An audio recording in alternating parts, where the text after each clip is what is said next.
نحمده ونصلي ونسلم على رسوله الكريم أما بعد اللهم صل على سيدنا محمد قبل كل كلام اللهم صل على سيدنا محمد عند كل كلام اللهم صل على سيدنا محمد بعد كل كلام اللهم صل على سيدنا محمد عدد الأسماء والأبصار اللهم صل على سيدنا محمد عدد ما وسعه علم الله قال الله تعالى في كتابه الكريم وأما بنعمة ربك فحدث وسئل النبي صلى الله عليه وسلم عن صوم يوم الاثنين قال ذاك يوم ولدت فيه.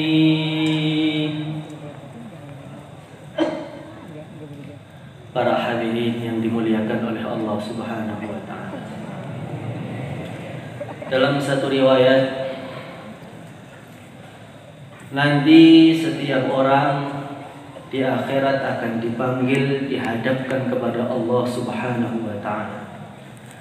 Faridan farida akan dihadapkan oleh Allah Subhanahu wa taala satu persatu dengan tanpa ada terjemah. Akan menghadap kepada Allah Zat yang Maha Tinggi, yang Maha Pengampun dan Maha Penyiksa. Maka Allah Subhanahu wa taala akan bertanya kepada hamba tadi, "Abdi, atadhkuru yawma kadza wa kadza, sa'ata kadza wa kadza, idh aghlaqta 'alayka al-bab wa satarta min a'yunin nas wa lam tastahi min nadhari ilayk. Abdi lima ja'altani ahwanan nadirina ilaih."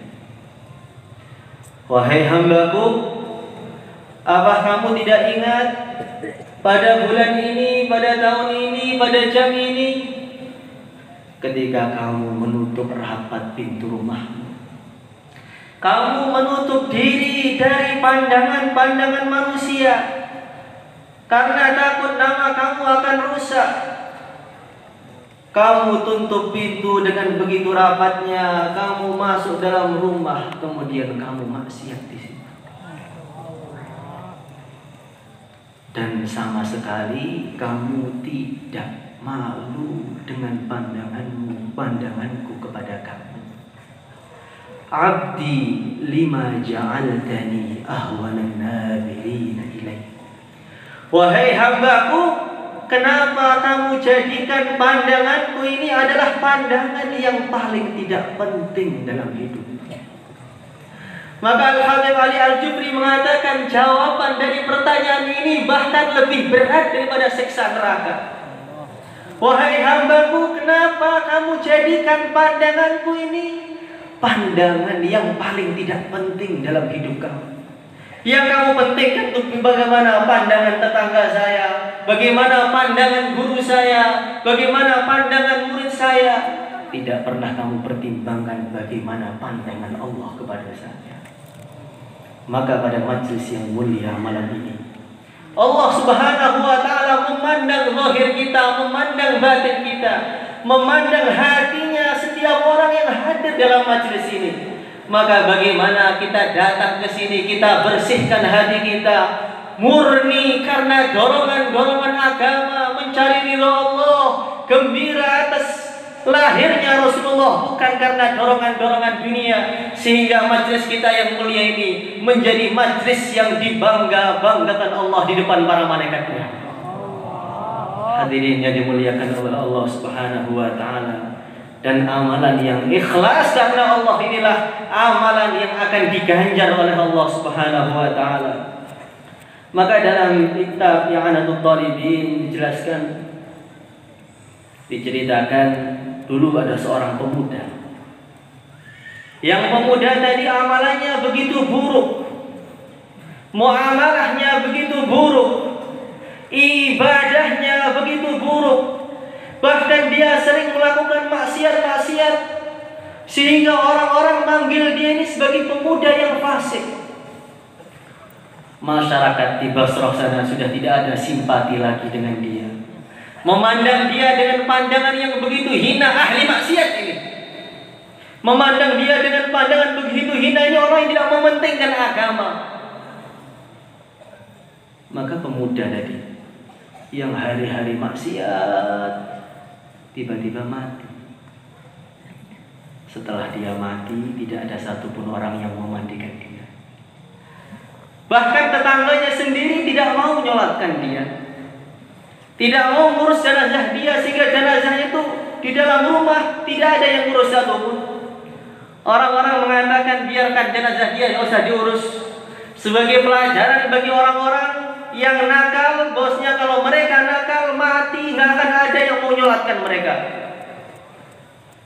Maka tiba-tiba terdengar suara tanpa rupa, Ishhadu janazata wali min awliyai fa innahu azizun indi. Wahai penduduk Basrah, kamu urus jenazahnya. Dia ini adalah laki-laki, salah satu dari wali-waliku. Dia ini orang yang punya posisi hebat, posisi mulia, posisi istimewa di sisi. Maka semua orang ini bingung. Tapi mereka langsung datang, mandikan, nyolati dengan berpikir, itu amalannya apa?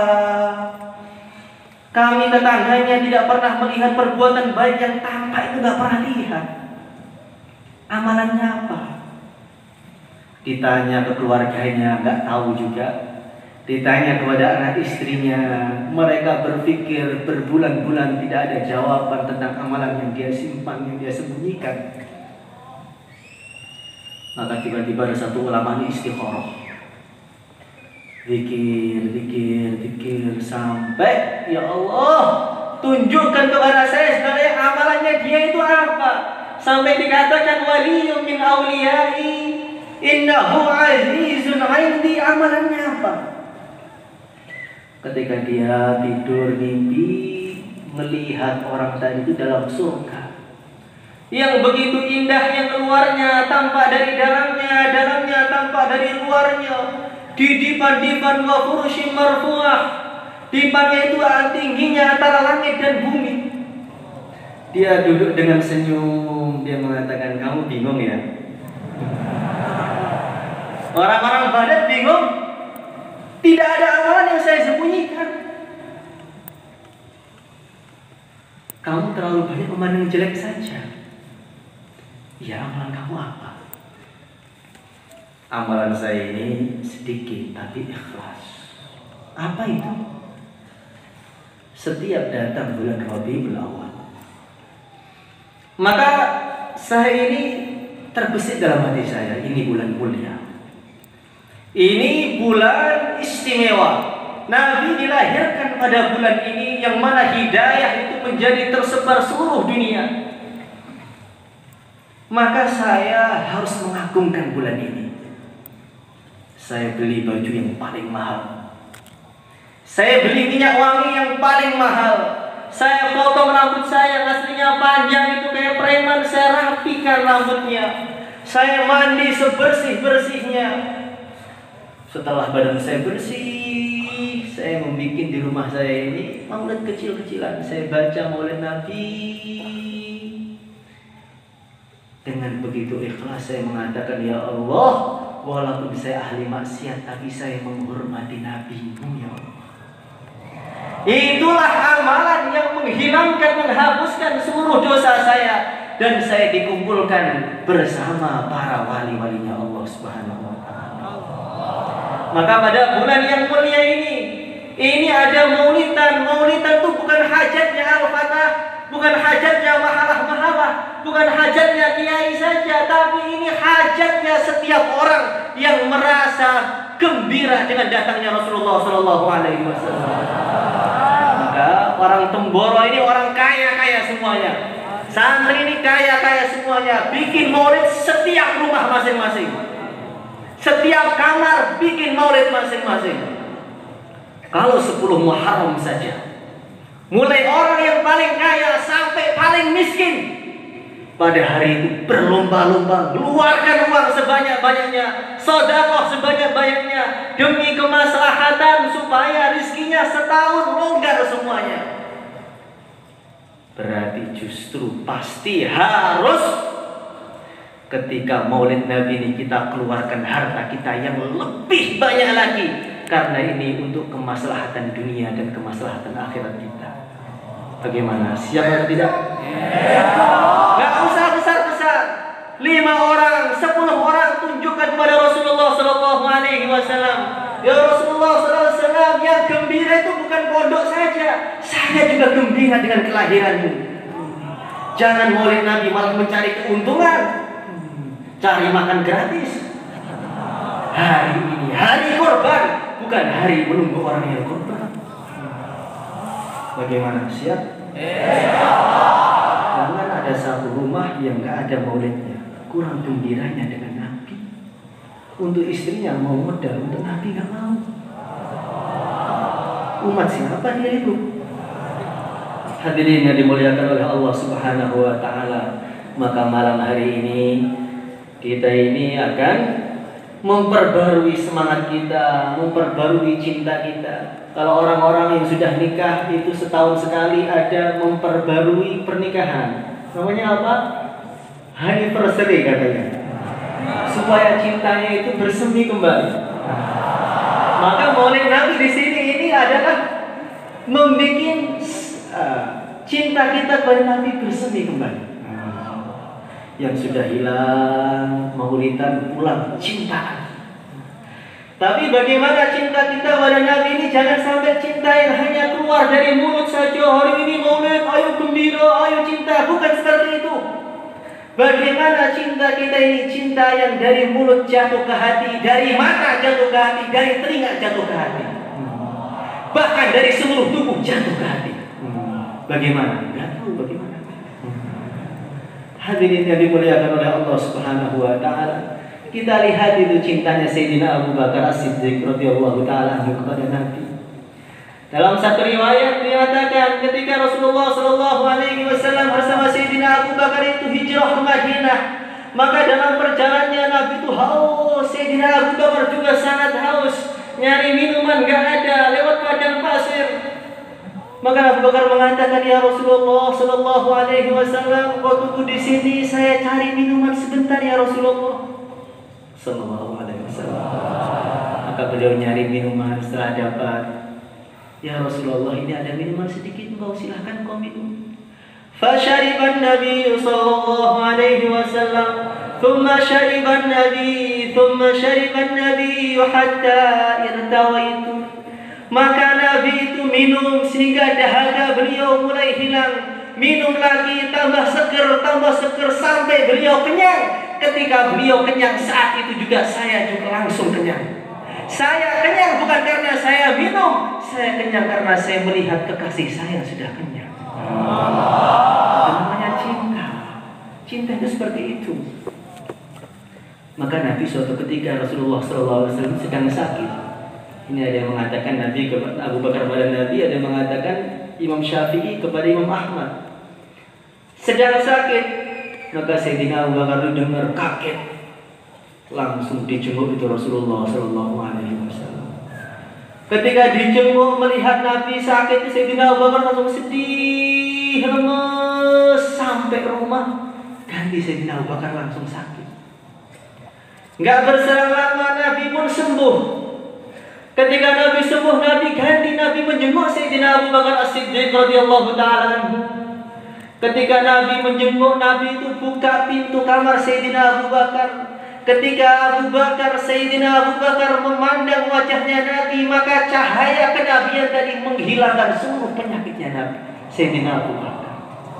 Maka beliau mengatakan, maridul habib fa'udtuhu famaridtu li asafi alaihi syufiyal habib fazarani فشفيت لنظري إليه. Maridul habib, kekasihku sakit. Fautuhu, kemudian aku menjenguknya. Famaritu li asafi alaih, kemudian saya juga ikut sakit karena saya sedih melihat kekasihku sedang sakit. Syufiyal habib, kemudian Nabi itu sembuh. Fazarani, kemudian beliau itu ziarah kepada saya. Fasyufitu li nadhari ilaih, maka saya langsung sembuh karena saya memandang wajah Rasulullah sallallahu alaihi wasallam. Wa maridin anta aiduhu qad atahu Allahu bil faraji. Kalau ada orang sedang sakit, sangat sakit, kemudian Nabi datang, maka pedihnya rasa sakit sama sekali tidak seimbang dengan nikmatnya memandang wajah Nabi. Hadirin yang dimuliakan oleh Allah Subhanahu wa taala. Satu kisah lagi, Sayyidina Abu Bakar juga ini. Orang yang cinta itu Masya Allah, hatinya itu betul-betul nyambung. Sayyidina Abu Bakar itu ketika Fathu Makkah, maka ada kegembiraan yang sangat istimewa. Ayah beliau Abu Quhafah masuk Islam. Maka Sayyidina Abu Bakar itu gembira sekali, ini ayah saya masuk Islam, berarti dia akan selamat dari neraka. Di saat banyak ayahnya sahabat yang tidak masuk Islam. Ketika gembira sebentar langsung nangis, tampak sedih mukanya. Maka Nabi bertanya, wahai Abu Bakar, ini hari kegembiraan. Aslama abu wa naja minan nar. Ayahmu sudah masuk Islam, ayahmu sudah selamat dari neraka, kenapa kamu malah nangis? Ini bukan hari sedih, ini hari gembira. Tangisan kamu itu bukan tangisan gembira, tapi tangisan kamu itu tangisan sedih. Apa jawaban beliau? Maka beliau mengatakan, ya Rasulullah sallallahu alaihi wasallam, kenapa saya sedih? Karena saya membayangkan seumpama pada hari ini yang Islam itu Abu Thalib, tentu wajah engkau akan lebih gembira melebihi wajah engkau yang sekarang. Dan saya ini lebih gembira melihat engkau gembira daripada saya sendiri yang gembira. Itulah orang yang cinta. Orang yang cinta tidak memikirkan dirinya, kekasihnya bagaimana. Kekasihnya sedang senang atau sedang sedih. Kalau kekasihnya sedang senang, walaupun dia kesedihan 1000 musibah datang, dia akan gembira melihat kekasihnya gembira. Saya ingat terakhir ini. Saya ingat ketika ada acara di Banyuwangi sana. Itu Kiai Haji Zarote Furatillah itu kan bayan. Yang bayan itu ada 8 ulama. Semua ulama besar, semua habaib. Mereka bayan dengan begitu indahnya. Semua orang sudah terpana semua. Acaranya begitu meriah, solawatannya meriah, yang datang begitu banyak, ribuan. Ketika Kiai itu mulai bayan, maka beliau nangis. Beliau mengatakan, hari ini semua gembira. Yang punya acara gembira, ulamanya gembira, pendengarnya gembira, yang bikin teror gembira, penjualnya gembira, semua pada hari ini gembira. Cuman hati saya teringat gimana perasaan Rasulullah sallallahu alaihi wasallam di Madinah saat ini. Oleh Allah ya amal ummati, amal umat itu ditampakkan kepada Nabi. Kalau kita melihat sekarang umatnya banyak yang maksiat, banyak yang buka auratnya, kemudian dilaporkan kepada Nabi, kira-kira Nabi gembira apa sedih?